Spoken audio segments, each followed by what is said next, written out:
الله أكبر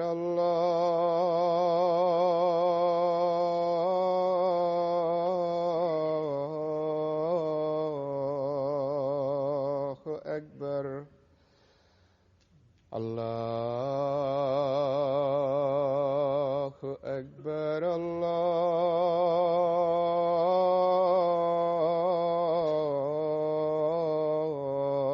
الله أكبر أشهد أن لا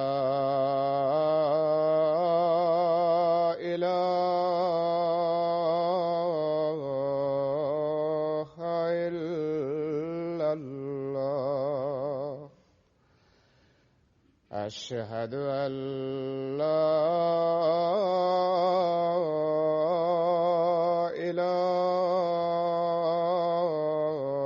إله إلا الله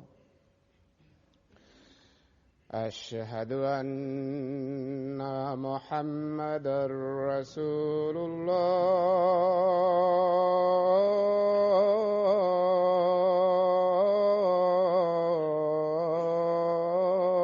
الله أشهد أن محمدًا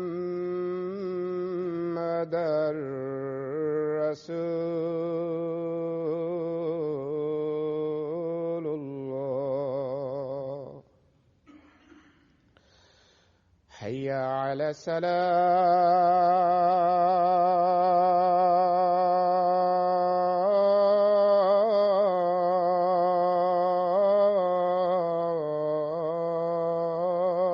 الصلاة حي على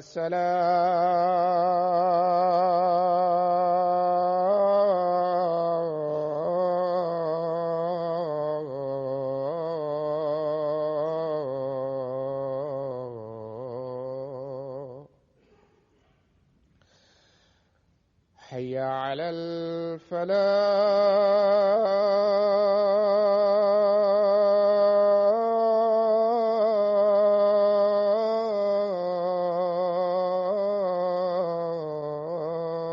الفلاح حي على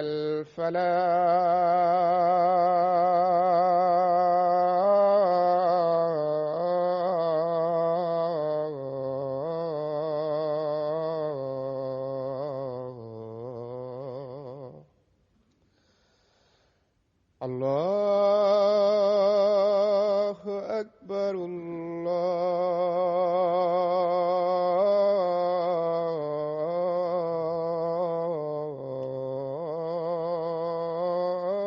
الله أكبر لا إله إلا الله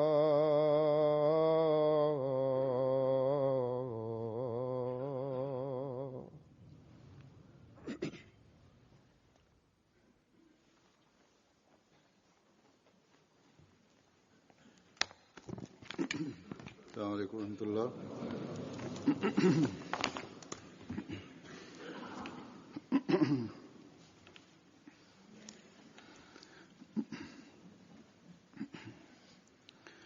أشهد أن لا إله إلا الله وحده لا شريك له وأشهد أن محمدًا عبده ورسوله أما بعد فأعوذ بالله من الشيطان الرجيم بسم الله الرحمن الرحيم الحمد لله رب العالمين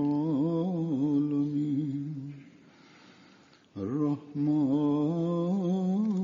الرحيم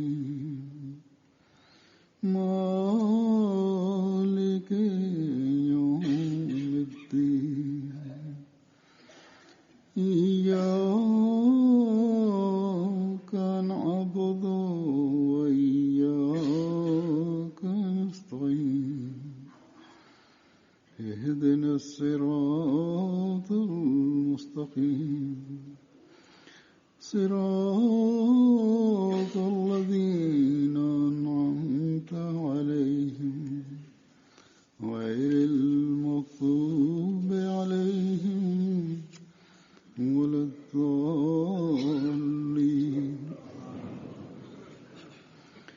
قل يا عبادي الذين أسرفوا على أنفسهم لا تقنطوا من رحمة الله إن الله يغفر الذنوب جميعا إنه هو الغفور الرحيم وأنيبوا إلى ربكم وأسلموا له من قبل أن يأتيكم العذاب ثم لا Khalifa mtukufu ayyadahullah ta'ala ibn Aziz anasema kwamba tafsiri ya aya hizi ni hivi: sema, enyi watumishi wangu mliojidhulumu wenyewe, msikate tamaa katika rehema za Mwenyezi Mungu. Bila shaka Mwenyezi Mungu husamehe dhambi zote, hakika yeye ni msamehevu mrehemevu. Na nyenyekeni kwa Mola wenu na jitupeni kwake kabla ya kuwafikieni adhabu, kisha hamtanusuriwa.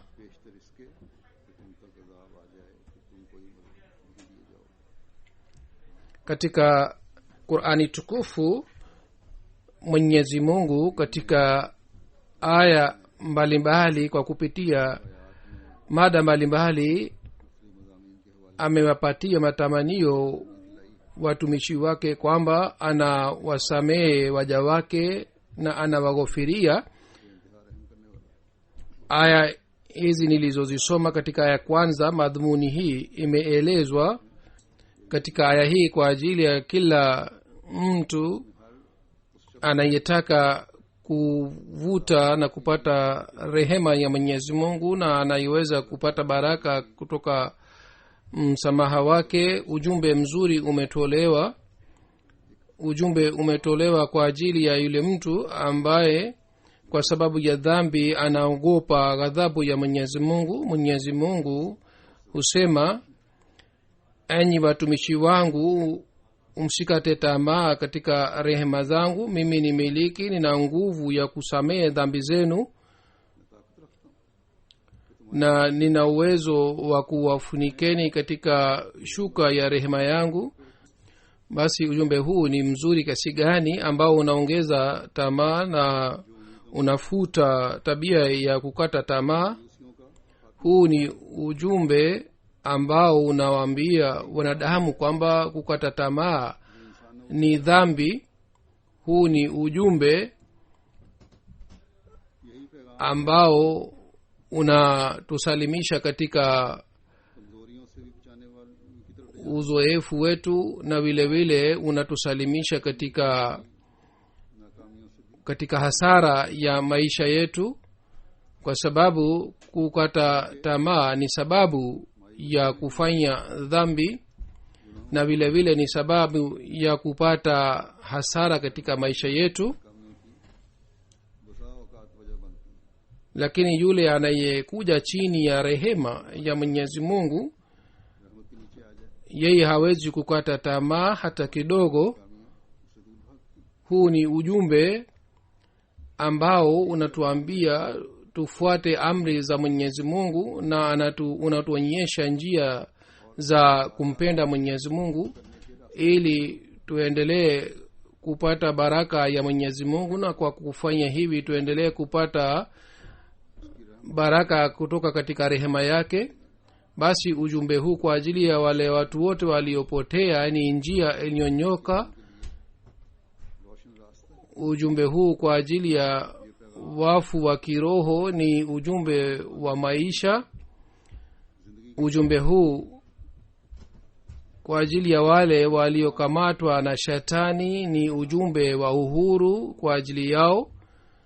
Mungu wetu ni mpendwa kiasi gani, ambaye anaturehemu na anatuangalia kwa rehema yake, ambaye anawaambia waja wake kwamba wala tayasu min rohillahi, तैसो मिन रौहिल्लाह, और अल्लाह ताला की रहमत से नाउमीद मत yani msikate tamaa katika rehema ya mwenyezi mungu. कौमुल काफिरून, vile vile la yayasu min ruhillahi illa alqaumul kafirun, कोई ना उम्मीद नहीं होती. yani hawakati tamaa katika rehema ya mwenyezi mungu isipokuwa makafiri tu.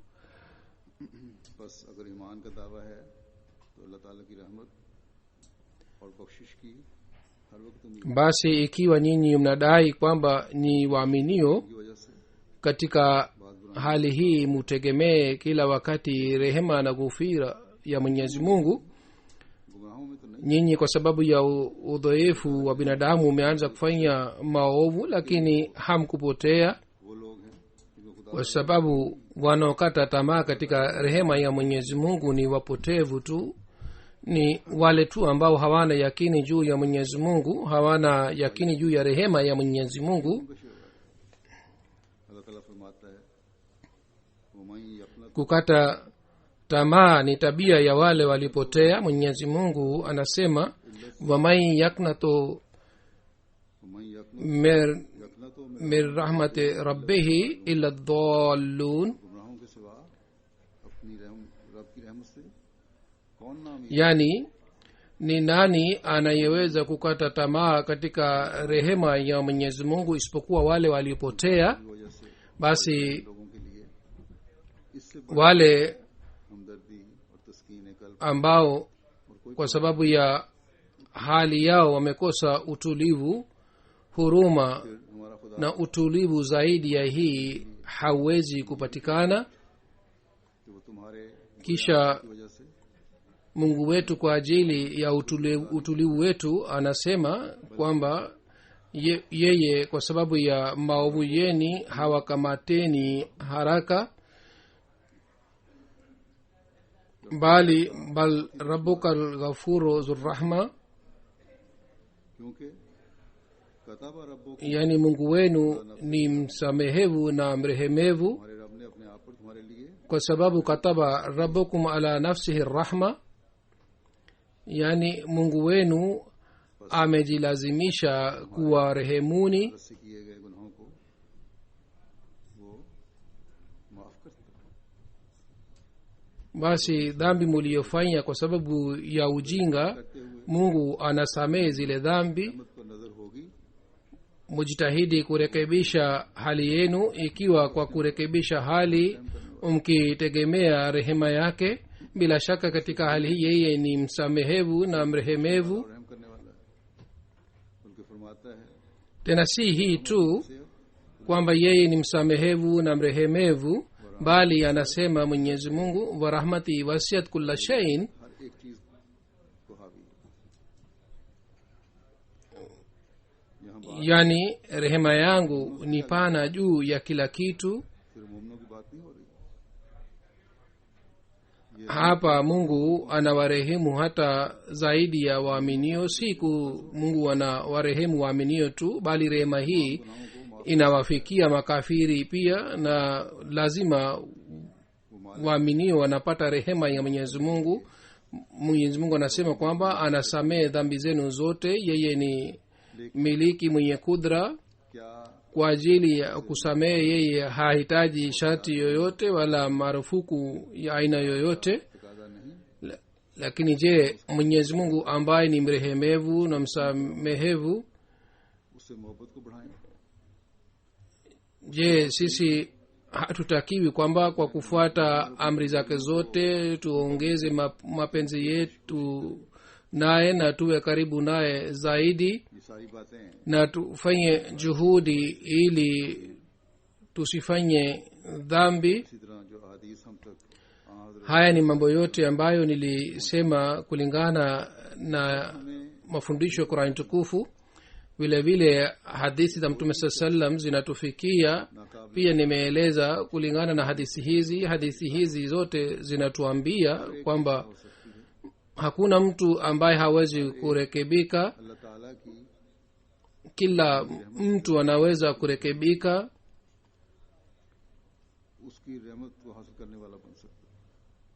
kila mtu बशर्ते के anaweza kupata rehema ya mwenyezi mungu kutoka katika rehema iliyopanuka, लाने की कोशिश करे। lakini sharti yake ni kwamba yeye katika moyo wake kisha katika vitendo vyake pia alete mabadiliko mazuri. अखबार में खातून ने मजमून लिखा hivi karibuni करीम के katika कि इसमें gazeti la Denmark mwanamke mmoja aliandika makala na kuhusu Qurani tukufu aliandika kwamba ndani ya Qurani tukufu Mungu ameeleza kuhusu adhabu mara kwa mara, ये कहना na neno la mapenzi halikutumika isipokuwa katika sehemu mbili tu, आज़ादी और खुदा ताला की na kusema hii वजह से है kwamba kuwa na imani juu ya Mwenyezi Mungu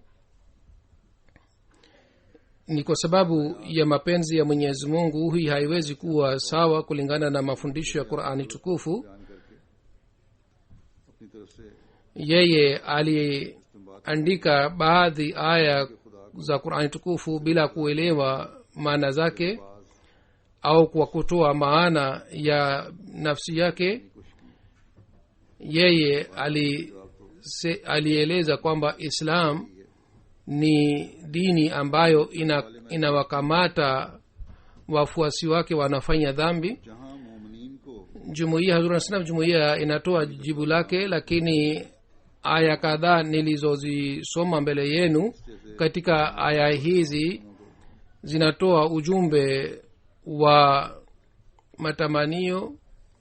Vile vile aya hizi zinatoa इस्लाम और majibu उनका जवाब ya watu wa aina hii ambao wanaleta shutuma dhidi ya dini tukufu ya Islam na wanakuwa na bughudha ya dini tukufu ya Islam. Hazur anasema Mwenyezi Mungu माफ भी करता है ni msamehevu na sifa yake hii ni juu ya sifa zake zingine zote. Yeye anaghafiria na ana rehemu. Hii pia ni rehema yake kwamba उन्हें सजा देने में जल्दी नहीं करता kwamba kwa sababu ya dhulma na vitendo vibaya vya mwanadamu hamwadhibu haraka, time लेने की वजह से lakini अल्लाह ताला कहता है कि तुम्हें सजा मिलेगी। mtu kwa sababu ya kuendelea na maovu na kwa sababu ya kuwa na tabia ya इस दिन बाज ना हो kufanya dhambi, kwa sababu ya tabia hii Mungu anasema atawaadhibuni, na ikiwa mnaendelea kufanya dhambi basi katika hali mtapata adhabu. Na hii ni kanuni ya dunia pia na sheria ya dunia pia, lakini Mwenyezi Mungu ni msamehevu kiasi hiki kwamba wakati utakuja jahanamu itakuwa tupu. इन आयात में अल्लाह ताला ने Na hii ni hali ya rehema ya Mwenyezi Mungu kwamba hakuna mtu yoyote atakayebaki katika jahanamu. मेरी रहमत और बख्शिश से फायदा नहीं Katika aya hizi nilizosoma kwa kueleza rehema yake, Mwenyezi Mungu anasema kwamba ikiwa katika hali hii hampati faida kutoka katika rehema yangu na ghufira yangu, basi katika hali hii kwa sababu ya dhulma yenu na dhambi zenu mtapata adhabu. कि इनसे Lakini hii ni rehema yangu na ghufira yangu kwamba inawakumbusheni mara kwa mara आप तुम्हें घेरे kwamba msifanye dhambi na mjiokoe kabla ya kuja adhabu ya Mwenyezi Mungu. बस बचने की कोशिश करो। Nyinyi kwa sababu ya kupita kiasi katika dhulma isije mkakamatwa na ghadhabu yangu. क्या कहा जा सकता Sasa wale wanaoleta shutuma dhidi ya dini tukufu baada ya kuwa na mafundisho haya, tunaweza kusema nini zaidi ya hii kwamba wao wana bughudha tu dhidi ya Islam? Sheria ya nchi inayoundwa katika sawa na sheria ile wanataka kuadhibu wakosefu, lakini wale wanaovunja sheria ya Mwenyezi Mungu na wanaozidi katika dhuluma kuhusu watu hawa wanasema kwa nini Mwenyezi Mungu anawaambia kwamba atawaadhibu? Mungu wa Islam ni msamehevu kiasi gani? Hali yake inapatikana katika riwaya hii. Hadrat Abu Said Khudri radhiyallahu ta'ala anhu anasimulia kwamba Mtume sallallahu alaihi wasallam alisema, kulikuwa na mtu mmoja katika wana wa Israeli aliyewahi kuwaua watu 99. Hazur anasema mfano hii inatolewa kwa ajili ya kuonyesha rehema ya mwenyezi mungu, kwamba rehema yake ni tangu awali mpaka mwisho. Amesema kwamba aliwaua watu 99. alienda kuuliza kuhusu toba, akamuuliza mtaalamu mmoja kwamba je, anaweza kutubu. Yule mtaalamu akasema hapana, haiwezekani, huwezi kutubu. Basi akamuua yule mtaalamu pia. Huyu bana aliendelea kuuliza kuhusu toba, kwamba je, toba yake inaweza kukubaliwa. Mtu mmoja akamwambia kwamba uende kijiji fulani. Alipokuwa anapoenda kile kijiji, njiani akafa. Wakati wa kufa akafanya kifua chake upande wa kijiji aliyokuwa anayoendea. Malaika wa rehema na malaika wa adhabu wakaja na wakaanza kugombana kuhusu yeye. Mwenyezi mungu akaamuru kile kijiji aliyokuwa anaenda kwamba kiwe karibu, na akaamuru kile kijiji aliyotoka kwamba kende mbali. Kisha akawaamuru malaika kwamba wapime umbali wa kijiji kile. Basi wakapima na kumkuta yupo karibu zaidi na kijiji aliyokusudia kwenda, na kwa sababu ya hii mwenyezi mungu alimsamehe. Basi huyu ni mungu wa islam ambaye badala ya kuadhibu watu anapenda kuwasamehe. Ni mungu ambaye rehema yake ni pana sana. Kisha kuna riwaya ingine kwamba Hazrat Abu Zar raziallahu taala anhu anasimulia kwamba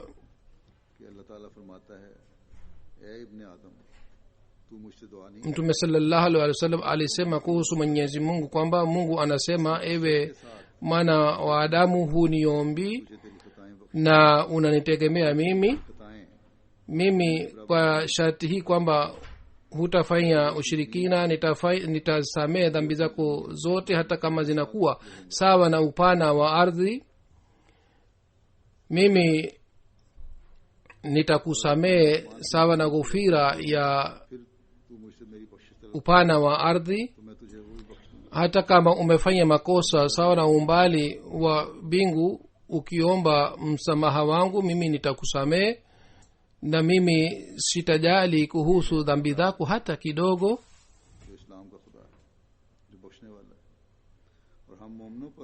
Huyu ni mwenyezi mungu ambaye ni mungu wa islam, ambaye ni mungu wa msamehevu. Na mwenyezi mungu ametufanyia ihsani kiasi gani sisi waaminio. mojawapo ni hii kwamba kila mwaka katika mwezi mtukufu wa ramadhan mungu anatufungulia milango yake ya msamaha na ghufira kwa ajili yetu. Katika ramadhan msamaha na ghufira ya mwenyezi mungu inakuwaje? kuhusu riwaya moja imeelezwa hivi. Nadhr bin Shaban anasimulia, nikamuuliza Abu Salma kwamba niambie riwaya uliyesikia kutoka kwa baba yako. Aliyesikia kutoka kwa mtume Muhammad sallallahu alaihi wasallam moja kwa moja kuhusu Ramadhan. Abu Salama bin Abdurrahman akasema, ndiyo, baba yangu alinisimulia kwamba mtume sallallahu alaihi wasallam alisema, Allah tabarak wa taala amewalazimisheni kufunga saumu ya Ramadhan na nimeonyesha mfano wangu. Basi yeyote kwa hali ya imani na kwa kutaka thawabu akifunga saumu, yeye anatoka kutoka katika dhambi sawasawa na hali ile kama mama yake amemzaa, yani anakuwa kama mtoto aliyezaliwa mpya. Nasema sisi hatujahali kwamba majahili wanaonaje kuhusu mungu wa islam. Sisi tunajua kwamba mungu wetu anatupenda zaidi kuliko wazazi wetu na anatusamehe, na yeye anatukimbilia ili asamehe dhambi za waja wake. Kisha kuhusu Ramadhan kuna hadithi ingine. Katika riwaya hii baraka za Ramadhani zimeelezwa. Salman radhiallahu taala anhu anasimulia kwamba mtume sallallahu alaihi wa alihi wasallam katika siku ya mwisho wa shaban alituhutubia na akasema, enyi watu, mwezi wenye baraka unakuja hivi karibuni. Katika mwezi huu kuna usiku moja ambao ni bora zaidi kuliko miezi 1000. Katika mwezi huu Mungu amelazimisheni kufunga saumu na kusimama usiku kwa ajili ya swala ni nafali kwa ajili yenu. huwa shahrun awwaluhu rahmatun wa awsatuhu maghfiratun wa akhiruhu itqu minan nar. yani mwezi huu ni mwezi ambao siku 10 za mwanzo ni za rehema na siku 10 za katikati ni za ghufira na siku 10 za mwisho ni kuokoka katika jahanamu. yeyote anayempatia fungaye saumu futari, Mwenyezi Mungu atampatia maji tamu kiasi hiki kwamba yeye kabla ya kuingia peponi hatasikia kiu katika maisha yake. yani ghufira hii ni aina hii kwamba dhambi za zamani zinasamehewa na mtu anapata nguvu ya kuokoka katika dhambi ikiwa mtu anafunga saumu kwa kutimiza masharti yake na ana swali nafali. basi Mwenyezi Mungu kwa ajili yetu katika kila hatua anafanya mpango wa kutupeleka peponi. siku hizi tupo katika mwezi wa Ramadhan na siku 10 za katikati pia zinakwisha na siku 10 za mwisho zitaanza hivi karibuni. na siku hizi 10 za mwisho ni yenye baraka kwa sababu katika hadithi imeelezwa kwamba katika siku hizi kuna usiku ambao ni Lailatul Qadr. usiku huu ni sababu ya kumleta mtumishi wa Mwenyezi Mungu karibu na Mwenyezi Mungu na kushuhudia rehema za Mwenyezi Mungu. basi katika siku hizi 10 za mwisho tunatakiwa tufanye mpango maalum wa maombi yetu na ibada zetu. kisha yoyote tutakayopata katika siku hizi za 10 tujitahidi tuendelee na hali yetu ile katika maisha yetu yote kwa ajili ya kupata baraka kutoka katika mwezi wa Ramadhan. tunatakiwa tuzingatie sana hali yetu na tutimize haki ya Ramadhan, hususan katika siku 10 za mwisho wa Ramadhan.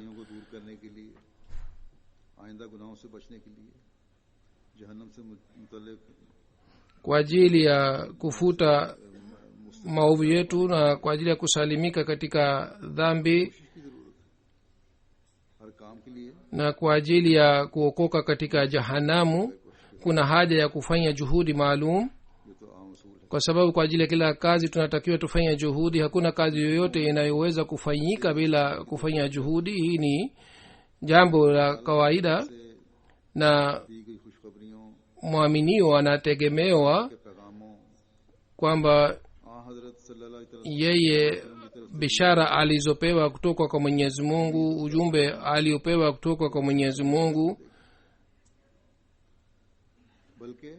na ujumbe aliopewa kutoka kwa Mwenyezi Mungu, asione kwamba ujumbe huu ni ujumbe wa kawaida, bali wakati wote anaposikia basi anatakiwa awe na hamu ya kufuata ule ujumbe, na hamu yake hii itamfaidi wakati kwa ajili ya kupata ile hali atafanya vitendo pia, na vitendo vinavyoleta matunda na vinayompeleka katika ufaulu ni vile vitendo vinavyofanywa sawa na lengo lililowekwa kwa ajili ya kupata lengo hili.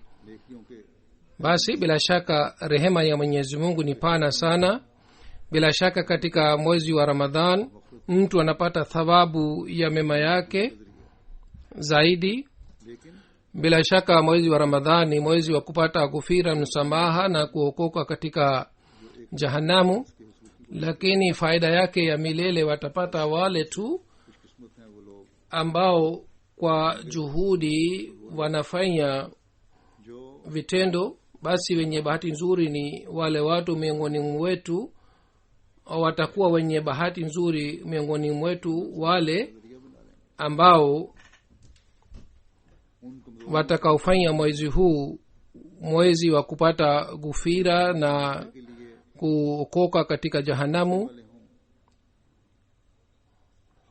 watafuta makosa yao ये रमजान वो संग मील na watajiepusha na dhambi zao. से दूर रखने वाला और हमेशा नेकियों Mola wetu ramadhan hii iwe ramadhan ya aina hii kwamba itupeleke mbali na maovu na itulete karibu na mwema. जो कभी दोबारा हमें इन बुराइयों की तरफ माइल करने वाली ना हो। Tuichukie maovu kiasi hiki kwamba tusikaribie tena maovu haya. नजरिया Tutubu kikweli kweli na tauba yetu iwe ya toba हो सकता है ये सच्ची तौबा ya aina hii kwamba tuendelee kuwa karibu na Mwenyezi Mungu. दूर रखे। इस बारे में Mambo haya yanapatikanaje, au toba ya kweli inaweza kufanyika namna gani? Kuhusu hii Sayyidina alayhi salatu wassalam anasema आला अखलाक और toba kwa hakika kwa ajili ya hulka njema ni kitu kikubwa sana. सही किरदार जो Ikiwa mtu anataka kuwa na hulka njema mbele ya Mwenyezi Mungu, basi katika hali hii ni toba ambayo inamfaa, आया और इंसान को काम na kwa sababu ya toba mtu anapata maendeleo. जो शख्स Hiki ni kitu kinachokuwa msaidizi wake, na hiki kitu kinamfanya mtu kuwa kamilifu. के इरादे के साथ तौबा Yaani mtu anayetaka kurekebisha hulka mbaya anatakiwa kwa nia halisi atubu. Anatakiwa akumbuke hii pia kwamba kwa ajili ya toba kuna masharti matatu. Kwa kusema toba mtu hawezi kutubu और शरायत क्या है तो bila kufuata masharti haya. Mtu hawezi kutubu kikweli kweli. Na masharti ni gani? Masharti haya ni hivi. Sharti ya kwanza ni kwamba mtu asiwe का बड़ा na mawazo mabaya. क्योंकि हीता अमल में आने से पेशतर हर एक फेल एक तस्वुर Jambo la kweli ni kwamba mtu तौबा के लिए akiwa na mawazo mabaya yanaleta athari बद को छोड़ juu ya hali yake. एक शख्स Basi kwa ajili ya toba, sharti ya kwanza ni kwamba mtu aache mawazo mabaya. Kwa mfano, उसकी शक्ल को बदसूरत करा mtu ana uhusiano na mwanamke. Kwa ajili ya toba जैसा मैंने anatakiwa auchukie ule uhusiano. और मैंने सूफियों के तस्करे में Kama nilivyosema kwamba mawazo pia yanaleta athari juu ya mtu. Mimi nime katika riwaya ya masufia nimesoma kwamba wao walipeleka mawazo yao katika hali hii kwamba waliona mwanadamu ni kama nyani au nguruwe. Ilmuradi ni kwamba jinsi mtu anakuwa na wazo anaanza kufanya sawa na wazo lake. उनका कला कमा करे, ये पहली शर्त है। Mawazo yanayokuwa sababu ya ladha mbaya anatakiwa afute yale mawazo. Sharti ya pili ni kujuta. Kila mtu amepewa akili na nguvu ya kujua kuhusu maovu, lakini mwenye bahati mbaya mtu anamwacha huru. और फिर ये भी सोचे कि हर मर्तबा Anatakiwa ajute kwa sababu ya kufanya dhambi, na afikirie hii pia kwamba ladha inaendelea kupungua sawa na umri. Hata uzeni viungo vinapokuwa dhaifu, yeye analazimika kuacha ladha yote ya dunia.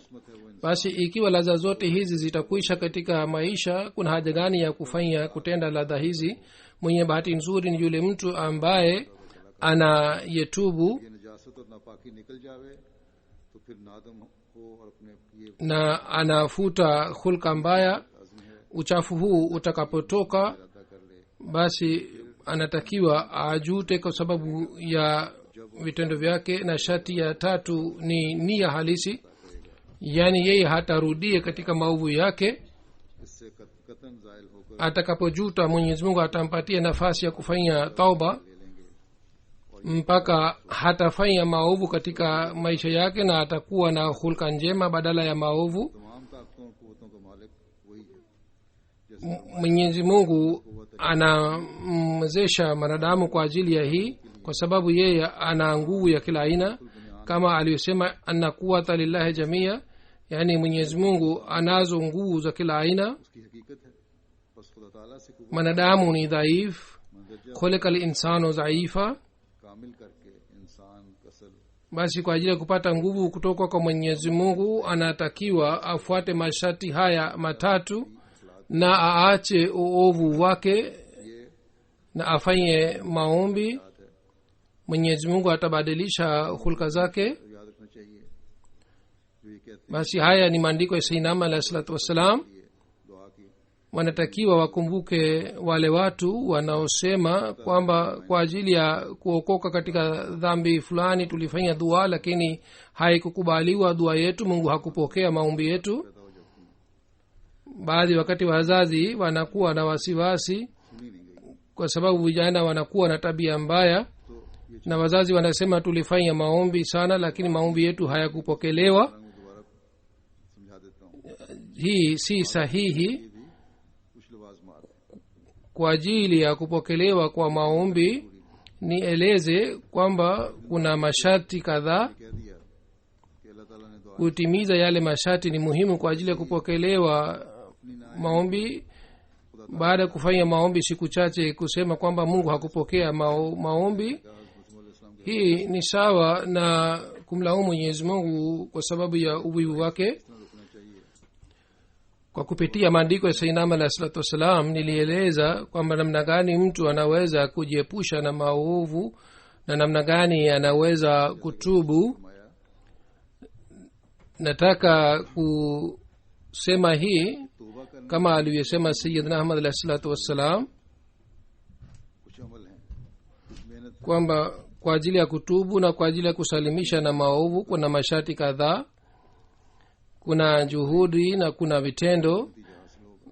kuna njia zinazotakiwa zifuatwe. बचने के लिए tukifuata zile njia ndipo matokeo yatapatikana. इकदाम भी उठाएंगे। kwa ajili ya उठाना kujiepusha na madhambi, कह देना कि खुदा ताला maombi yatapokelewa wakati mtu atakapofanya vitendo na atakapofanya juhudi. mtu hafanyi juhudi na anafanya dua kisha anasema mungu hakupokea maombi, hii si sahihi. को बेहतर करना है तो हज़रत मसीह मौला इस्लाम ने फरमाया है कि तीन बातें पहले खुद इंसान को ikiwa mtu anataka kurekebisha vitendo vibaya na hulka mbaya, kuhusu hii sinama na islama amesema kwamba mambo matatu anatakiwa mtu afanye kwanza, kisha akifanya dua basi dua ile inakubaliwa जैसा कि मैंने हवाले में पढ़ा na maovu yanafutwa. कि गंदे kwa ajili ya toba halisi sayidna ahmad alahi salatu wassalam amesema kwamba jambo la kwanza ni kwamba mtu ajisafishe katika mawazo mabaya. पैदा होता है तब इंसान उस बुराई को करता uovu है। अगर इन दिमाग में तसव्वुर पैदा ना हो unatendeka wakati mtu anapowaza kuhusu और क्रैत हो kile kitendo. ikiwa mtu hana mawazo kuhusu kile kitendo au kuhusu ule uovu, basi mtu hafanyi uovu au kitendo kibaya. mtu kwanza anakuwa na mawazo mabaya na anahisi ladha yake, ndipo anafanya kile kitendo kibaya. basi jambo la kwanza ya kujiepusha na dhambi ni kwamba mtu मिसाल आपने ये दी asafishe fikira zake katika mawazo mabaya au katika ladha ya muda. तो अच्छा तसव्वुर kama mtu anakuwa na urafiki na mwanamke, जाइए देखो कि खूबसूरत yeye asiwe na mawazo उसका mazuri kuhusu yule mwanamke, yani badala ya kufikiria kwamba yule mwanamke ni mzuri kiasi gani, uzuri wake ni nini, bali badala ya mawazo ya aina hiyo yanatakiwa awe na mawazo mabaya, yani afikirie kuhusu maovu ya yule mwanamke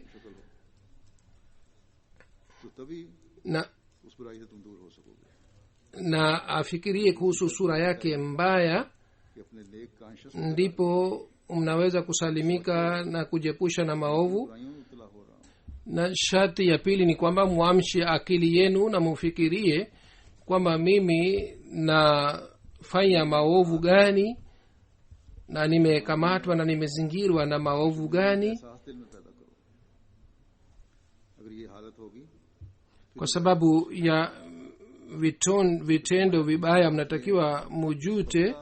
Hali hii itakapopatikana, basi mnaweza kujiepusha na maovu. Na sharti ya tatu ni kwamba mtu awe na nia halisi kwamba mimi sitakaribia maovu haya. तौबा की तौफीक देता है। Ikiwa mtu anapofanya juhudi ya aina hii, ndipo Mwenyezi Mungu anamwezesha mtu kufanya tauba halisi, na anapokea maombi pia yanayofanywa kwa ajili ya kujiepusha na maovu.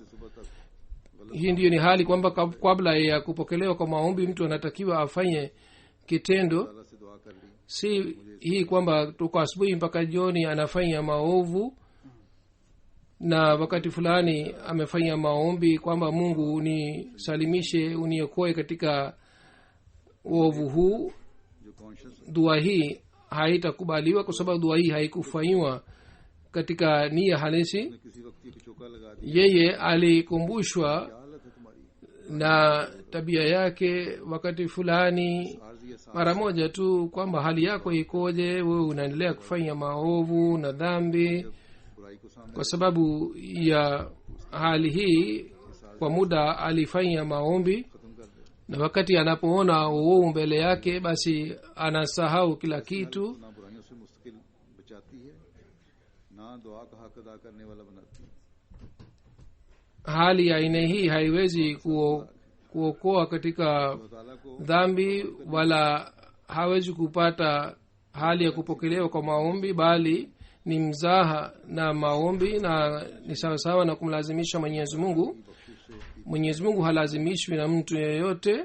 Basi watu wa aina hii wanatakiwa wakumbuke, अपनी दुआओं की ikiwa wanataka kupata faida kutoka katika msamaha wa Mwenyezi Mungu, na wanataka kuwa warithi wa neema za Mwenyezi Mungu, na wanataka kuona maombi yao yamepokelewa, katika hali hii wanatakiwa wazingatie hali zao, कि हर वक्त उसकी रहमत hali ya vitendo vyao. Kama nilivyosema, बंदों को Mwenyezi Mungu ni msamehevu ya aina hii kwamba क्या ये बात shuka ya rehema yake inakuwa tayari kuwafunika waja wake. उसकी बख्शिश Je, jambo hili hali tutaki kwamba sisi wenyewe kwa kufuata amri za Mwenyezi Mungu tuweze kupata baraka na rehema zake, tuweze kupata ile rehema ambayo waaminio wanapata, ile rehema ambayo watumishi wake wanapata. तौबा सच्ची तौबा हो, Na kwa kuwa na rehema yake upana sana, tujiepushe na maovu yanayosababisha kuleta ghadhabu yake, na sisi tuendelee kuinama mbele ya Mwenyezi Mungu. Sayyidina Alayhi Salatu Wassalam anasema, musafishe vitendo vyenu जरा सुस्त हो na mumkumbuke Mwenyezi Mungu daima, na msighafilike. इसी तरह खुदा Kama mawindo anayekimbia anapokuwa mvivu kidogo, mara moja anakamatwa na mwindaji, तौबा को हम vile vile anayeghafilika katika kumbukumbu ya Mwenyezi Mungu anakamatwa na shetani. उससे काम लिया Muifanye toba yenu iwe hai kila wakati, जिसको बेकार छोड़ na msiache kufa, के वास्ते नकारा हो जाए। kwa sababu kiungo kinachotumika kina faidi, na kiungo kinachoachwa kile kiungo kinakuwa bila faida. नहीं की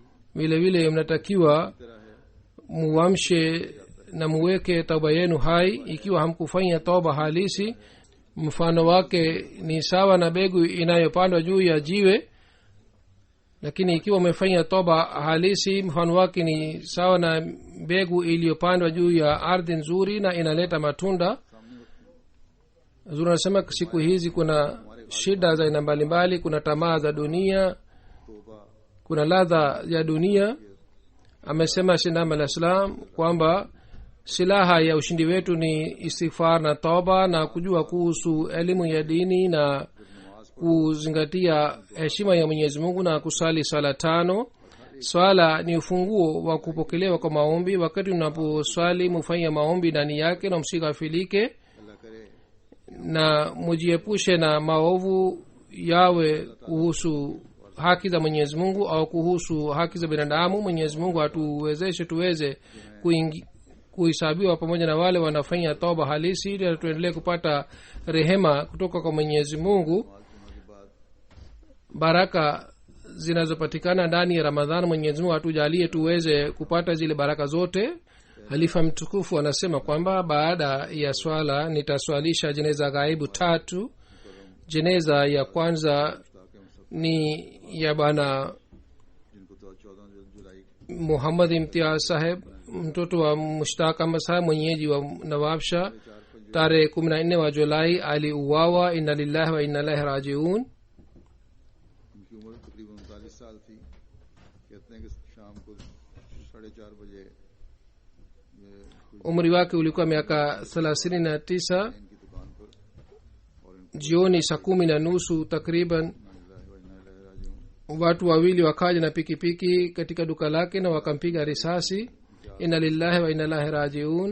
नवाबशाह शहर के ट्रंक बाजार में वाक़या अपनी दुकान sawa na maelezo ni hivi kwamba bana muhammad imtiaz saheb पर सवार आए और उनको फायरिंग कर alikuwa amesimama nje ya duka lake. watu wawili wakaja na pikipiki na wakampiga risasi. alipigwa risasi 3. risasi 2 ilipigwa katika kichwa chake बहरहाल मौके पर शहादत हो गई।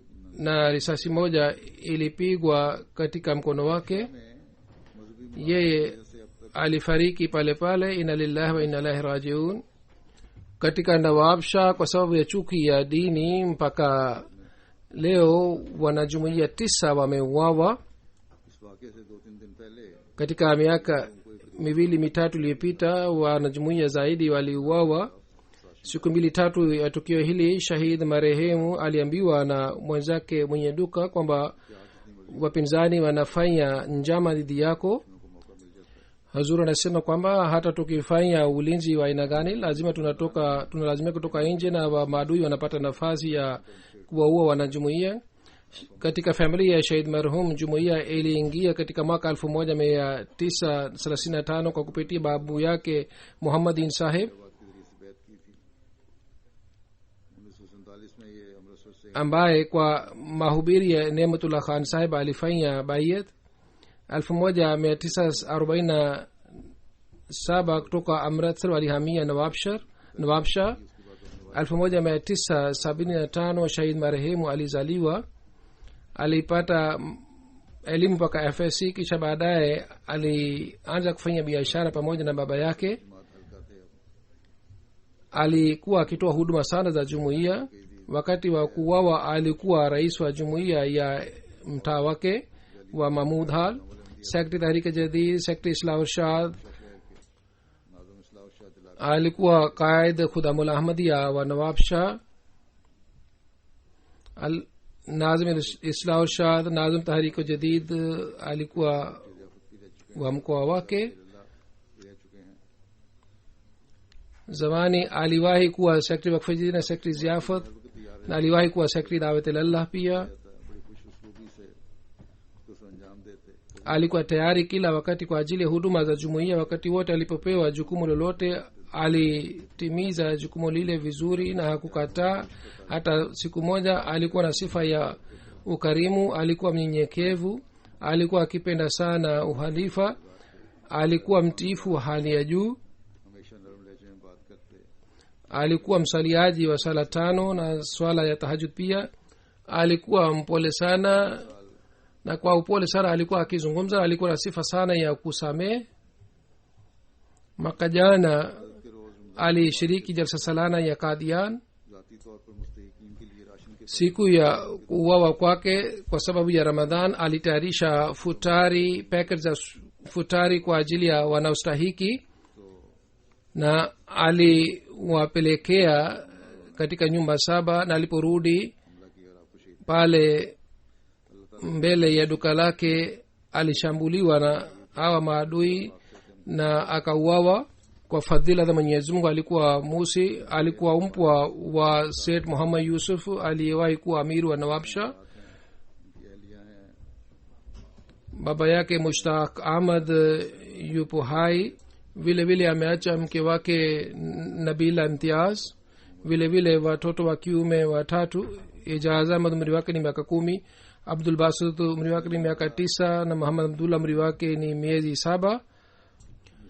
jeneza ya pili ni ya bwana Nasir Ahmad Anjam Saheb. aliyekuwa mbashiri ambaye alikuwa mwalimu katika jamia ahmadi ya rabwa. और जामिया में पढ़ाई katika 81 alimaliza mtihani ya matric. baadaye alitoa wakfu maisha yake, हुए जामिया से तो फिर akaja jamia ahmadi kwa ajili ya masomo. katika jamia akafanya ba. की तरफ से course baada ya kumaliza jamia akafanya ma arabi. 1988 में katika lugha ya kirusi alifanya course. katika 88 baada ya kupata digrii ya shahid akaenda katika jumuiya mbalimbali kwa ajili ya kutoa huduma.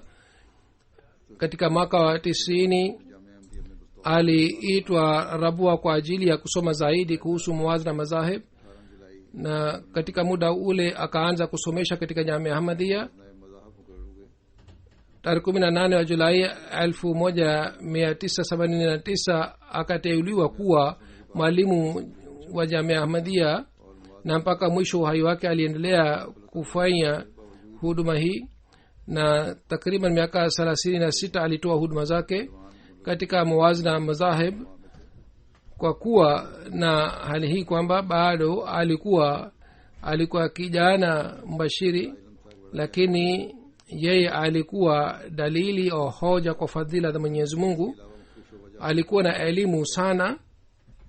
कज़ा के उन इब्तदाई नुमाइंदान में से थे जिन्हें pamoja na kuwasomesha jamia ahmadi alitoa huduma zake katika idara mbalimbali. मजलिस इफ्ता और रिसर्च सेल के member alikuwa wakilishi wa mwanzo wa kadhaa ambao waliteuliwa na halifa wanne. alikuwa member wa research cell अंजाम दी। katika idara ya khudamul ahmadia. alitoa huduma zake katika vyeo mbalimbali. भी इनकी ये थी, घर वाले बताते हैं कि निज़ाम जमात के खिलाफ कोई बात बर्दाश्त नहीं कर सकता। kisha alikuwa na sifa moja maalum अगर अपने बच्चों से भी कोई किसी अहदेदार के खिलाफ बात kwamba alikuwa hakubali mtu aseme dhidi ya nidhamu ya jumuiya. जमाती फैसला hata kama mtoto wake alipokuwa akizungumza dhidi ya kiongozi wa jumuiya alikuwa akimwelewesha. शमूलियत के साथ mtu yeyote alipotaka kusema dhidi ya nidhamu ya jumuiya alikuwa akimwelewesha vizuri. alihudhuria mkutano wa mwaka wa Uingereza na 2010 alitoa hutuba उन्होंने लिखा था wakati wa mkutano wa mwaka hapa Uingereza. Visa मिल जाए फिर रिजेक्ट हो गया फिर दोबारा mwaka huu pia aliniandikia kwamba nimeapply visa, lakini yeye alikataliwa visa, lakini aliapply visa tena. नसीब में शामिल alikuwa akipenda sana uhalifa league का बड़ा शौक था, हर जगह मजलिस में जाते थे और na alikuwa msaidizi mzuri wa halifa. alikuwa na shauku sana ya mahubiri. alikuwa akienda maeneo mbalimbali kwa ajili ya mahubiri, na alikuwa mzoefu mzuri katika uwanja wa mahubiri. kwa hoja na kwa dalili alikuwa alikuwa akizungumza. binti yake ameandika पढ़ने पर बहुत जोर देते थे। kwamba हज़रत मसीह अलैहिस्सलाम की alikuwa akimpenda sana Sayyidina alayhi salatu wassalam, na alikuwa akitusihi sana kwamba tusome vitabu vya Sayyidina alayhi salatu wassalam. मुश्किल अल्फाज की dictionary alikuwa akiandika lugha ya vitabu vya Sayyidina alayhi salatu wassalam, na alikuwa na fikira hii kwamba watu wapate hazina hii. yani alikuwa anaandika maana ya maneno magumu ili watu waweze kupata faida katika vitabu vya Sayyidina alayhi salam. किताब में भी और MTA के प्रोग्रामों में bana Bashar Iyaz anasema kwamba alikuwa mhatibu mzuri katika Rahewdana. katika vipindi mbalimbali vya MT alikuwa akishiriki na alikuwa akitoa majibu kwa hoja na kwa dalili. उनसे मफरत का सलूक फरमाए, उनके दर्जात बुलंद करे। अल्लाह ताला करे कि ऐसे Mwenyezi Mungu amghofirie na apandishe madaraja yake. Mwenyezi Mungu afanye kwamba तीसरा जनाजा jumuiya yaendelee kupata maulamaa kama huyu bana. amin. मुस्लिम आउद रज़ियल्लाहु jeneza ya tatu ni ya bwana और हज़रत Munna sahibzada Mirza Anwar Ahmad sahib aliyekuwa mtoto wa Hazrat Muslim Maud radhiyallahu ta'ala anhu, na alikuwa mtoto wa Tume Nasr. उनकी वफात हुई है गुज़श्ता सोमवार को। Jumatatu iliyopita alifariki. inna lillahi wa inna ilaihi rajiun. इसमें मैट्रिक पास किया फिर katika mwaka 44 alifaulu katika imtihani ya metric. kisha baadaye kwa hamu ya Hazrat Muslim Maud radhiyallahu ta'ala anhu alijiunga na college ya kilimo. मुस्लिम आउद ने इनके सपोर्ट किया। kisha मौजूदा दारुल की इब्तदाई तमीर भी आपके दौर nyumba ya wageni iliyokuwa mbele ya Masjid Mubarak yeye alipewa usimamizi wake, में जलाते रहे। na mwanzoni ujenzi wa nyumba ya wageni pia ulianza chini ya uongozi wake. फिर katika mwaka 82-83 aliwahi kuwa afsad salana.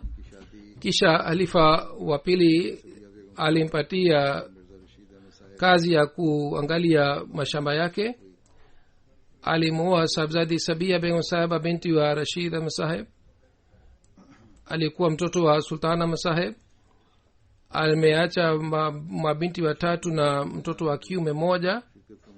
miongoni wa harusi ya wajukuu wa Hazrat ambamo alishiriki alikuwa mjukuu wa mwisho ambamo Hazrat mke wa Sinam alayhi salatu wasalam alishiriki. Dr. Nuri sahib anaandika kwamba tangu miaka 30 nilimhudumia. alikuwa mtu mwema sana na alikuwa na sifa ya kuwapatia wageni ukarimu, na ukarimu ulikuwa sifa yake maalum. na alikuwa sifa yake moja maalum kwamba alikuwa akifanya mzaha sana, na kwa sababu ya tabia yake hii ya mzaha, hata kama kuna hafla ya huzuni kwa sababu ya tabia yake hii ya mzaha, alikuwa akitia uhai.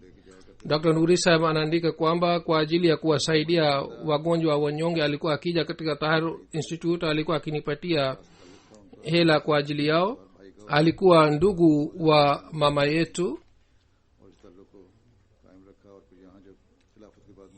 yeye alikuwa akija nyumbani kwetu mara kwa mara na alijenga uhusiano huu mzuri sana. hata baadaye mimi nilipochaguliwa kuwa halifa, alikuwa akinipigia simu mara kwa mara. Mwenyezi Mungu amghofirie yeye pia na apandishe madaraja yake. watoto wake pia wawe watiifu wa halifa. mke wake pia ni mgonjwa sana. Mwenyezi Mungu amjalie afya njema. kama nilivyosema, baada ya swala ya Ijumaa nitaswalisha jeneza hizi tatu inshallah. Alhamdulillah, alhamdulillah, alhamdulillah, nahmaduhu wa nasta'inuhu wa nastaghfiruhu wa nu'minu bihi wa natawakkalu alayhi wa na'udhu billahi min shururi anfusina wa min sayyiati a'malina. من يهده الله فلا مضل له ومن يضلل فلا هادي له ونشهد أن لا إله إلا الله ونشهد أن محمدا عبده ورسوله.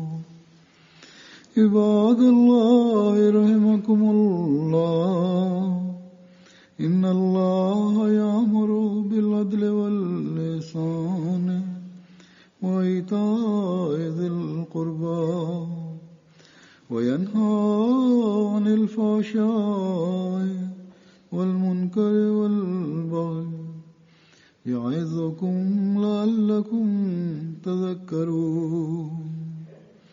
اذكروا الله يذكركم وادعوه يستجب لكم ولذكر الله أكبر.